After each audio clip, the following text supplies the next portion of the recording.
అల్లు అర్జున్ మీద ఒక ఆమె చాలా చిత్రంగా చెప్పింది భయ్య. 42 కండిషన్లు పెడతారట. కళ్ళల్లో చూడకూడదు, షేక్ హ్యాండ్ ఇవ్వకూడదు అని. అంత నమ్మబుల్గా అనిపించలా. ఎందుకంటే కళ్ళల్లో చూడకుండా, మనిషి దగ్గరికి పోకుండా ఎవరైనా సీన్ ఎక్స్ప్లెయిన్ చేస్తారా, షార్ట్ తీస్తారా? ఆమె ఏదో చెప్పింది కానీ కొంచెం అల్లు అర్జున్ కూడా గట్టిగా రెస్పాండ్ అయ్యాడు. సో లీగల్ నోటీస్ ఇవ్వబోతున్నారు. డెఫమేషన్ అంటే పరువు నష్టం దావా కూడా వేయబోతున్నారు.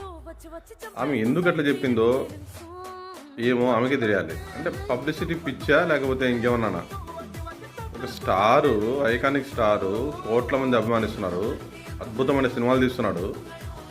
ఆయన మీద 42 డూస్ అండ్ డోంట్స్ ఉంటాయి. మేనేజర్ కమ్ మేనేజర్ ఆయన పెట్టుకుంటాడు, 100 మందిని పెట్టుకుంటాడు. అవతల వాళ్ళకి ఎందుకు నొప్పి? ఆయన ఇష్టం కదా. సో ఇష్టం వచ్చినట్టు వాగాలి, ఏదో పబ్లిసిటీ కోసం చేసుకోవాలి అనేటోళ్ళకి అల్లు అర్జున్ అండ్ టీం కరెక్ట్గా సెట్ చేస్తుంది వాళ్ళని.